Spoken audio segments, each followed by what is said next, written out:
Kaixo, bigarren politika ekonomikoaren bigarren zatia egingo dugu.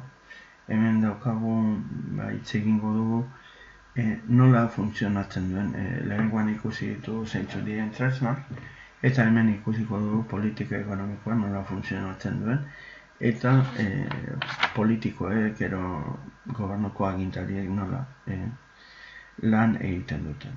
Ikusiko du PowerPoint bat eta animazio pare bat, bale? Bueno, guazen.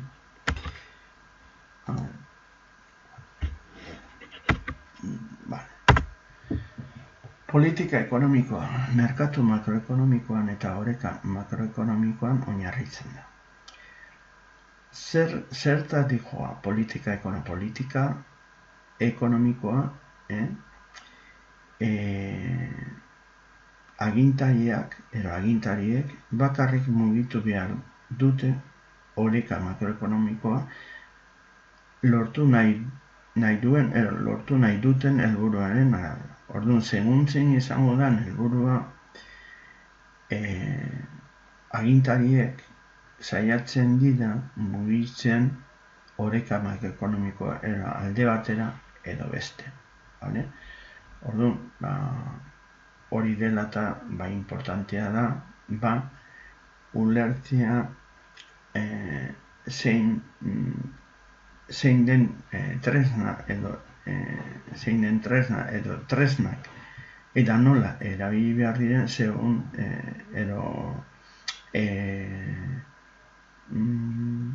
gobernuak lortu nahi duen helburuaren arabera. Hemen daukagu grafikoan marraztuta oreka makroekonomikoa.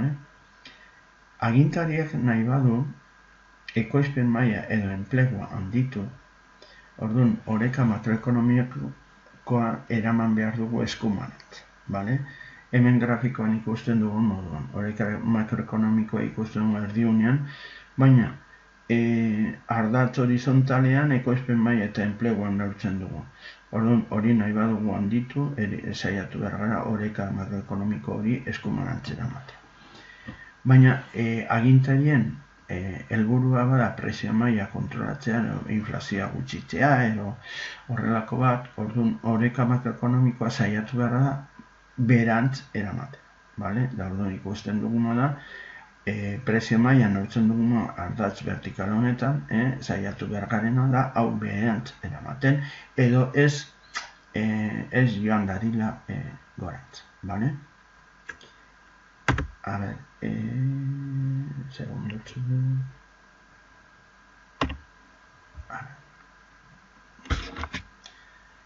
Hemen ikusten dugu, hemen daukagu grafiko berbera, eta saiatzen dena politika ekonomikoa normalean beti jokatzen da eskari agregatuarekin. Eta egiten dena eskari agregatua mugitu, adibidez, nahi dugunean eskumarantz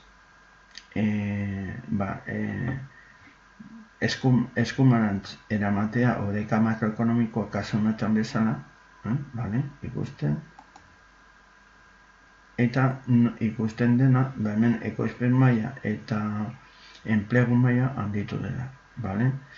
Eta beste batzuetan, ondorio ez gustokoa hemen ardatz vertikalen prezio maila handitu da, batzuetan inflazioa politika edatzaile hauek inflazioa provokatzen dute da, orduan, batzuetan nahi duten agintariek da eskerren antzera matea, oreka makroekonomikoa eskerren antzera matea, eta ajustea egiten denean, doikuntza egiten denean, suertatzen da prezio maila jaitsi dena, hori nahi genuen, baina gero lortzen duguna da hemen enplegu maila eta ekoizpen maila gutxitzen. Eta hori da, aldean ez gustukoa dena, bueltatzen gara, hemen. Oreka makroekonomikoa mugitzeko gehienetan eskari agregatua mugitzen da. Eta ondorioz espero dute eskaintzaileen doikuntza eta honela oreka makroekonomia lekursa aldatzea. Animazioan ikusi dugu modu. Politika edatzailea izaten da eskari garratua nahi dugune eskumanantz eramatea. Ero mugitu nahi denean eta oreka makroekonomiko ere eskumanantz eramatea. Politika edatzailearen helburua izango da ekoizpena handitzea edo enplegu maila handitzea. Beraz, langabezia murriztea. Helburu hauek lortzeko nahi dutenean, politikoek nahi dutena da enpresak eta familia gehiago gastatzea.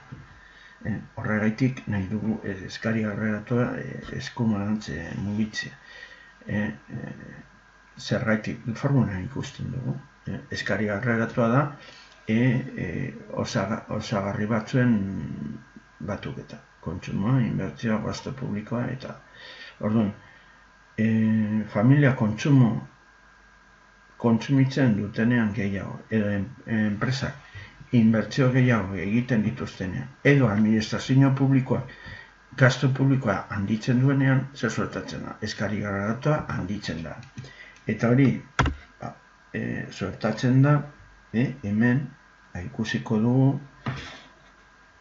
ikusiko dugu beste animazioan, hemen, kontsumo inbertsioa, kontsumo handitzen denean, inbertsio handitu eta gastu publiko handitzen denean, lehenengo botoian ikasuan, eskari garratua mugitzen da eskumarantz, eta orduan lortu dugu nahi genetuen helburua ekoizpen maila handitzea da enplegu maila handitzea. Ikusten?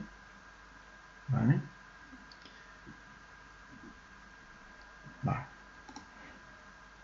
Hori da grafikoan ikusten duguna. Hori lortzeko ezin zer egiten dugu kasu horretan, erabiltzen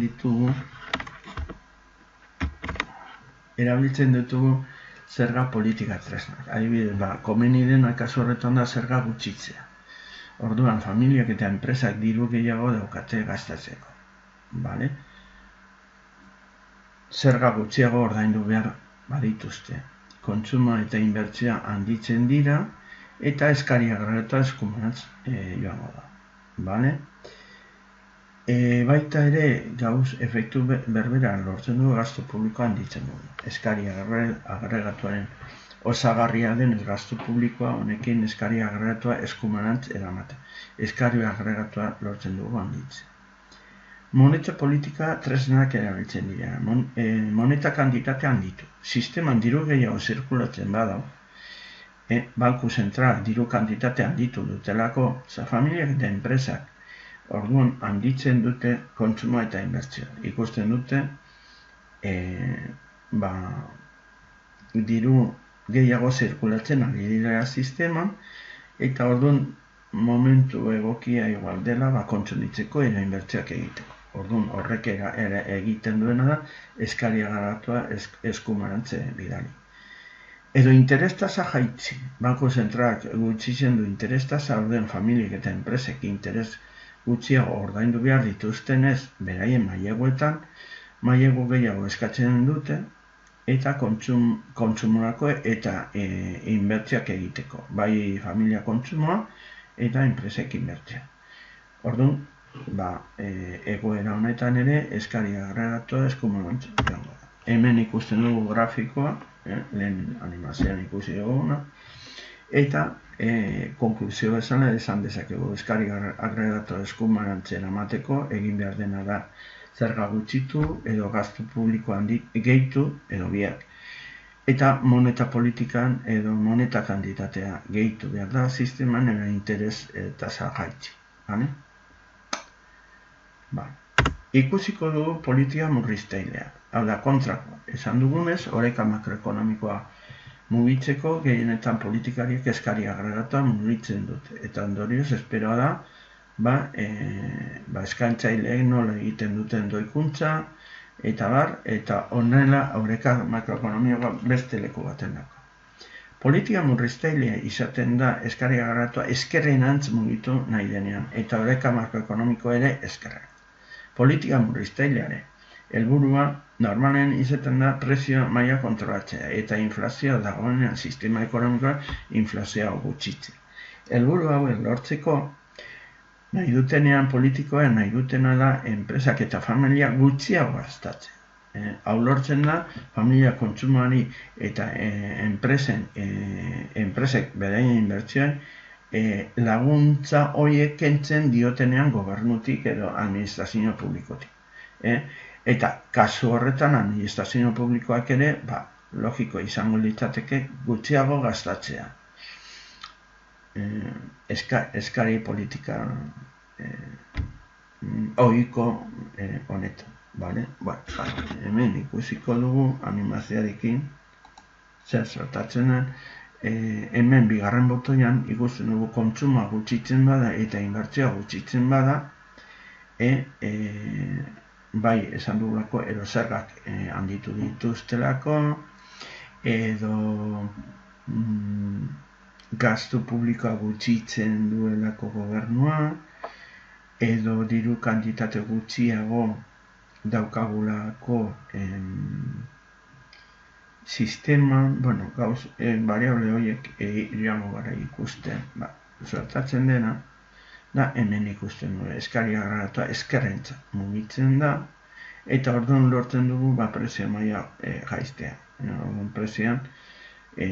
prezioan gorakadak, egon direna sistemak, tendentzia aldakuntza bat ematen dugu tendentzia horrei eta prezioak jaizteak lortzen du.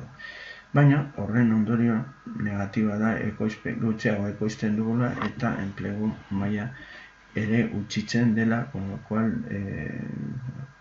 beraz langabezia handitzen da. Bale?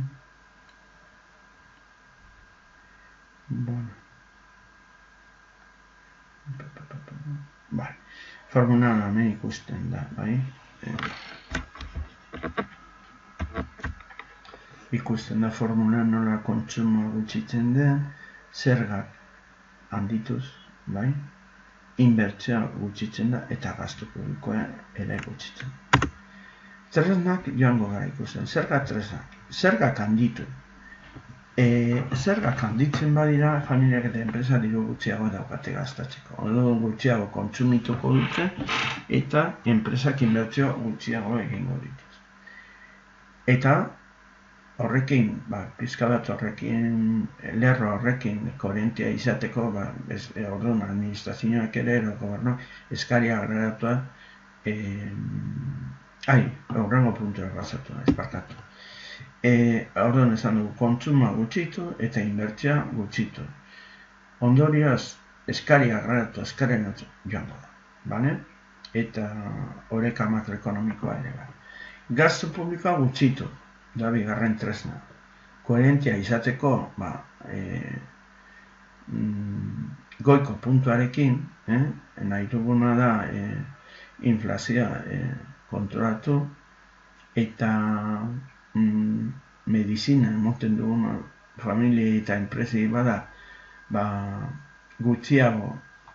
familia gutxiago kontsumitu behar dutela eta enpresa gutxiago inbertitu, kasu honetan administrazio publikoak ere gutxiago gastatu behar du eta honela eskari agregatuaren osagarria denez gastu publikoa, honekin lortzen duguna da eskari agregatua eskerren bidaltzea eta oreka makroekonomikoa baita. Moneta politikaren tresna.